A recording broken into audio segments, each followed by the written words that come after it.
Olá pessoal, tudo bem com vocês? Espero que sim. Bom, agora a gente está aqui para trabalhar com o último tópico da unidade 4 do livro de vocês, de Algoritmos e Lógica de Programação 1, beleza? A gente já viu aqui as estruturas de dados homogêneas, falamos de vetores e matrizes e um pouquinho de busca em vetores, tá? Não se preocupem com a busca em vetores, que vocês vão ver ela lá na disciplina de estrutura de dados, tá? E agora a gente vai para as estruturas de dados homogêneas, que são aglutinadas aqui no conceito de registros, beleza? Então, estruturas de dados heterogêneas. Bom, homogêneas já nos dizem, é uma estrutura de dados que ela tem todos os elementos do mesmo tipo. Já as heterogêneas, que são agora o que a gente vai trabalhar nesse tópico, as heterogêneas são aquelas estruturas que armazenam dados de tipos diferentes, né? Então, vocês vão ver que legal que é isso aqui, tá? Bom, vamos lá. Os tipos primitivos, gente, eles são eficientes em todas as situações? Quer dizer, será que existe algum caso em que é preciso criar um novo tipo, né? Será que os tipos primitivos eles são úteis em todas as aplicações? A gente consegue trabalhar só com o que a gente tem na mão? A gente não precisa de um mecanismo extra? Não sei, vamos lá. Imagine o seguinte aqui, ó, imagine uma aplicação de controle de estoque, né? Controle de produtos armazenados em um estoque. Então, para cada produto, vai ser preciso informar vários dados, né? Vai ser preciso armazenar várias informações. Por exemplo, o código do produto, o nome do produto, a quantidade desse produto em estoque, o valor que foi pago por esse produto, o valor que esse produto está sendo vendido, tá? Qual foi o lucro obtido com esse produto, algumas observações, uma descrição textual sobre o produto, enfim, várias informações para o mesmo item, né? Será que algum tipo primitivo consegue modelar o produto sozinho? É difícil, né? Aí que vem as estruturas de dados heterogêneas, também conhecidos como registros, tá? São tipos de dados compostos, tá? E lá na linguagem C, que vocês vão ver na disciplina de Algoritmos e Lógica de Programação 2, vocês vão ver que existem as structs, que são a mesma coisa que registros, tá? Então, por exemplo, aqui no nosso probleminha aqui do controle de estoque de produtos. Eu posso criar um novo tipo de dados que eu vou chamar de tipo produto, tá? E aí esse tipo produto, ele não vai ser do tipo inteiro, ou do tipo caractere, ou do tipo real. Ele vai ser do tipo produto mesmo, né? É um novo tipo. E esse novo tipo, ele contém vários campos. E aí sim, cada campo desse vai ter um tipo específico, podendo ser cada campo de um tipo primitivo, ou cada campo ser de um novo tipo que eu estou criando também. Mas vamos com calma, tá? Então imagine aqui no caso do produto. O nosso tipo produto, ele vai ter um campo que vai ser um código, um número inteiro, vai ter um campo que é o nome do produto, que vai ser do tipo texto, vai ser um caractere, né? Do tipo caractere. A quantidade estocada desse produto, que vai ser um número real, o valor de compra desse produto, que vai ser um número real, o valor de venda desse produto, que vai ser um número real, o lucro desse produto, que vai ser um número real, e algumas observações sobre esse produto, que pode ser do tipo texto, caractere, tá? Então, é o seguinte, você está criando um novo tipo, né? A sintaxe de declaração de novo tipo, como é que a gente faz então, professor?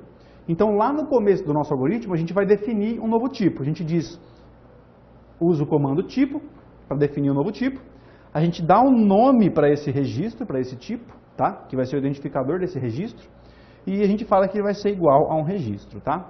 E aí aqui vem a lista de campos desse novo tipo, tá? Então o que é o identificador? É o nome do novo tipo. E o que é a lista de campo? É a relação de campos que compõem esse novo tipo, beleza? Moçada, imagine o seguinte, a nossa aplicação de controle de estoque, tá? Criar um algoritmo para que seja possível armazenar as seguintes informações no nosso programa sobre um produto, tá? Eu quero armazenar para cada produto o código do produto, o nome do produto, a quantidade em estoque e o valor unitário de cada produto, certo? Simplifiquei um pouco aqui. Então vamos lá? Ó, no meu algoritmo, como é que vai ficar, tá? Vou declarar o meu registro, ó. Primeiro dei um nome para o meu algoritmo, chamei de exemplo registros, tá? E aí eu já venho aqui declarando o meu novo tipo, ó. O meu novo tipo ele começa aqui com o comando tipo e ele termina com fim registro, tá? Então, beleza, pedi para declarar um novo tipo dentro do algoritmo. O que eu fiz ali? Disse que o meu novo tipo ele vai se chamar produto, certo? O meu registro ele vai se chamar produto, tá? E ele vai ter o primeiro campo, que vai ser o campo código, um valor inteiro. Depois, o campo nome, que vai ser um vetor de caracteres, né? Depois, o campo quantidade, que vai ser um valor inteiro. E depois, o valor pago por esse produto, que é um tipo real, tá? E aí, gente, ó, eu criei, aqui nessa porção aqui de código, de pseudocódigo aqui, eu declarei meu novo tipo. Isso não quer dizer que eu tenho uma variável desse novo tipo. Eu só tenho um novo tipo declarado. Quer dizer, a partir desse momento, a nossa máquina saberia, olha, o programador lá ele desenvolveu um novo tipo, ele pode usar isso em qualquer momento. E como que o programador efetivamente cria uma variável desse novo tipo, né? Vamos voltar um pouco no tempo. Quando você vai criar uma variável do tipo inteiro, o que você faz? Você dá um nome para a variável e coloca lá 2 pontos. É inteiro, né? Você vai criar uma variável do tipo real. Você coloca o nome da variável, por exemplo, x, 2 pontos do tipo real. Para criar uma variável do tipo produto, agora a gente vai fazer o seguinte. A gente vai dar um nome para a variável, 2 pontos do tipo produto, né? Eu acabei de definir um tipo produto aqui, ó, né? Tá aqui, ó, certo? Então eu posso usar isso para criar uma variável lá embaixo, ó, tá? Isso tudo, gente, ó, antes do início do meu algoritmo, ó, tá? Meu algoritmo ele começa aqui em cima, eu declaro o meu registro aqui, declaro minhas variáveis aqui embaixo, e aí só lá embaixo é que vai começar o meu programa mesmo, ó, lá no início. Partindo para o programa em si, tá? Agora a gente vai partir do pressuposto que a gente já declarou o registro aqui, ó, tá? E agora a gente acabou de criar a nossa variável do tipo P1, aliás, a nossa variável P1 do tipo registro, certo? Muito bem. Inicia o algoritmo. O que eu faço? Eu preciso armazenar os valores desse produto, né? Armazenar os dados desse produto, tá? Então o que eu vou fazer? Ó? Eu peço para o usuário, ó, a máquina vai escrever na tela, digite o código do produto, tá? E aí a máquina pede para que ela possa ler esse código. Como que eu faço para que na variável P1 eu acesse o campo código, tá? Vou fazer o seguinte, ó, P1.código. Nesse momento, o usuário vai estar armazenando o código do produto P1, tá? Na sequência, eu peço para o usuário, insira um valor unitário do produto, quanto a pessoa vai pagar para comprar esse produto, tá? E aí, eu peço para a máquina, leia o valor desse produto. Por exemplo, aqui, P1.valor, tá? Por que P1, professor? Porque a minha variável produto, o nome dela é P1, certo? Então, eu não usaria aqui produto.valor. Eu uso P1.valor, porque P1 é o nome da minha variável do tipo produto. E assim por diante. Eu poderia ter, por exemplo, aqui, ó, deixa eu só voltar uns slides, eu poderia ter o preenchimento do campo nome, do campo quantidade, tá, desse meu produto, porque eu declarei isso tudo aqui antes, beleza? Eu posso fazer isso sem problema nenhum, tá?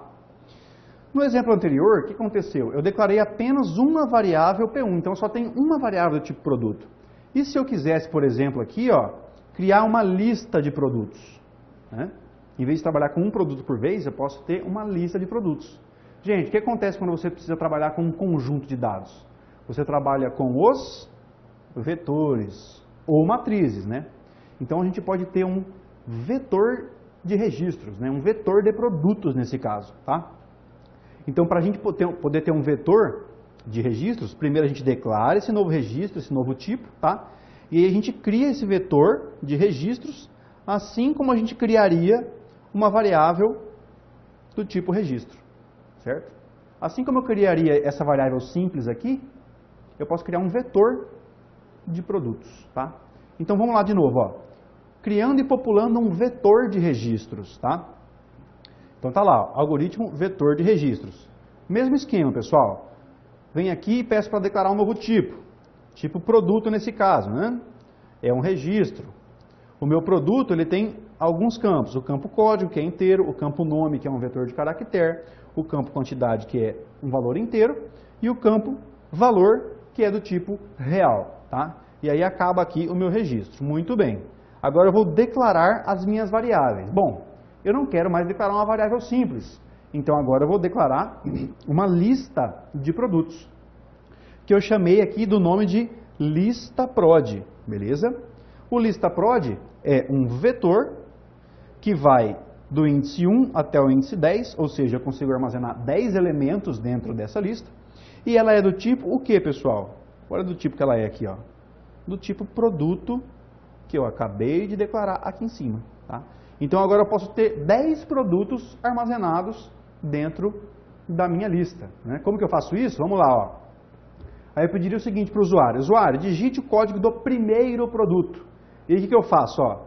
Como lista prod é um vetor, eu faço lista prod índice 1 ponto código. Então eu estarei inserindo, o usuário estaria inserindo o código do primeiro produto, né? Insira o valor unitário desse primeiro produto. Ó, lista prod índice 1 ponto valor, né?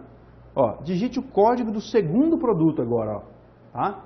Lista prod índice 2 ponto código, né? E assim por diante, tá bom? Como que eu faria para otimizar um pouco esse meu código aqui, gente? Eu colocaria isso tudo dentro de uma estrutura do quê? A gente já viu, uma estrutura de repetição. E em vez de eu colocar os valores 1 aqui direto, ó, índice 1, índice 2 e etc., eu utilizaria a variável que controla a minha lista, a minha estrutura de repetição. No caso, poderia ser uma variável i, e assim por diante. Beleza? Então é assim que a gente trabalha com variáveis compostas, variáveis aí heterogêneas, tá? Então, o que nós vimos nessa unidade? Estrutura de dados homogêneas, falamos sobre vetores, a sintaxe de declaração e o acesso a vetores, tá? A elementos do vetor. Busca em vetores, a gente trabalhou também. A gente trabalhou com matrizes, definimos matrizes e também trabalhamos com a sintaxe de declaração e acesso de elementos. A gente, por fim, chegou na estrutura de dados heterogênea, tá? E aí a gente trabalhou com os registros e as respectivas sintaxes de declaração e acesso aos campos desses registros. Espero que vocês tenham curtido aí, aprendido, tá? Façam os exercícios.